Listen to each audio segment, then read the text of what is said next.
नमस्कार मित्र आणि मैत्रिणी, वेलकम टू माय चॅनल. तुला जपणार आहे. आजच्या भागामध्ये हे दाखवलं गेलं आहे की इथे मंजिरी गेलेली असते फ्रेश होण्यासाठी. नर्मदा दबक्या पावलाने मंजिरीच्या रूममध्ये जाते. बघते तर काय, अरे बापरे, आरशासमोर सगळे काही मंजिरीचे दागिने असतात.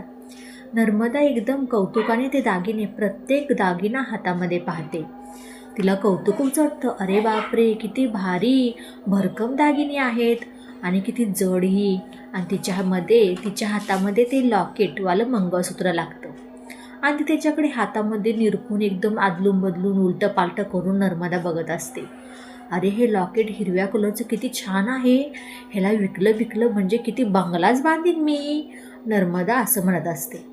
तोपर्यंत मंजिरी येते फ्रेश होऊन बाहेर आणि तिच्या नर्मदाच्या हातामध्ये लॉकेट बघून मंजिरीची तळपायाची आगपाक मस्तकात जाते.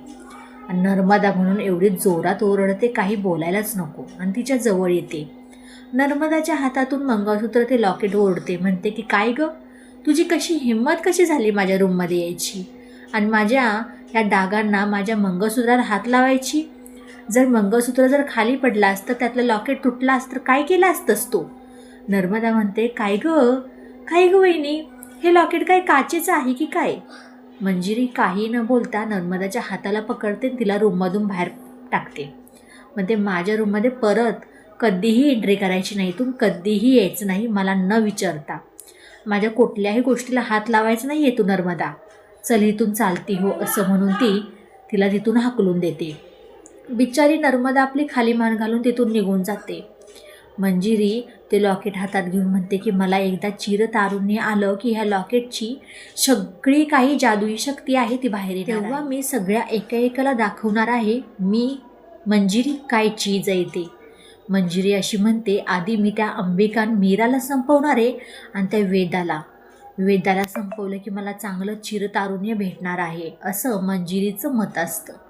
मंजिरीचं मत झाल्यानंतर परत इथे अनन्या जाते, म्हणजे आपले अथर्वकडे गेल्यानंतर अनन्या बोलते, काय रे दादा, मी तुला सांगितलं होतं की वहिनीबरोबर जाऊन माझ्यासाठी इथे आईस्क्रीम घेऊन ये म्हणून.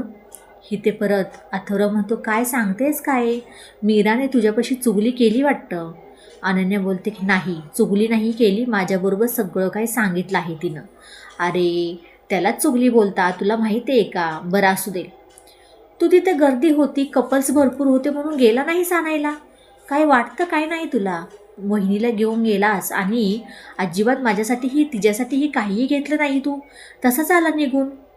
अथर्व काहीही न बोलता आपला गपचूप तिथं बेडवरती पडून राहतो आणि अनन्या बडबड करून तिथून आपली बिचारी निघून येते आणि म्हणते की ह्या दोघांना एकत्र आणण्यासाठी कोणता तरी दुसराच प्लॅन करायला लागणार आहे आपला. त्यासाठी अनन्याचा खूप मोठा भयानक प्लॅन असतो. मीराला म्हणते, वहिनी तू ना गायब हो, आपण ना दादाच्या मनामध्ये तुझ्यासाठी किती प्रेम आहे ते पाहूया आज.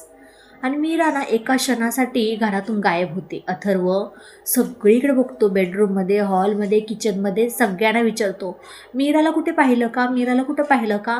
अंबिकालाही खूप टेन्शन येत असतं, कारण अंबिकाला माहीत नसतं मीरा नक्की कुठे गायब झाले ते.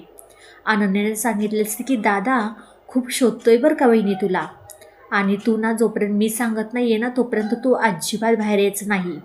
आणि परत इथे जी काही नर्मदा असते ती म्हणते की हा गजरा आहे ना, मी वहिनीच्या केसामध्ये माळला ना, तिच्या गळ्यातलं जे काही लॉकेट आहे ना ते गपचूप मी काढून खाली पाडते, तेव्हा ते लॉकेट फुटणार म्हणजे फुटणारच, असं नर्मदाचं प्लॅनिंग असतं. माया तिथे येते. ही मीरा कुठे जाऊन बसले काय माहीत, आता मला सगळा नाश्ता करावा लागतोय की काय, असं झालं आहे. तोपर्यंत नर्मदाचा हा प्लॅन असतो मंजिरीच्या गळ्यातलं लॉकेट पाडायचं आणि तिची सगळी काही जादुई शक्ती खतम करायची. हा नर्मदाचा प्लॅन नक्की सक्सेस होईल का, आणि अथर्वच्या मनामध्ये मीरासाठी प्रेम असेल का, हे नक्कीच येणाऱ्या पुढच्या भागामध्ये आपल्याला पाहायला भेटणार आहे. व्हिडिओ शेवटपर्यंत पाहिल्याबद्दल खूप सारे मनापासून धन्यवाद. बाय सगळ्यांना, भेटूया पुढच्या व्हिडिओमध्ये.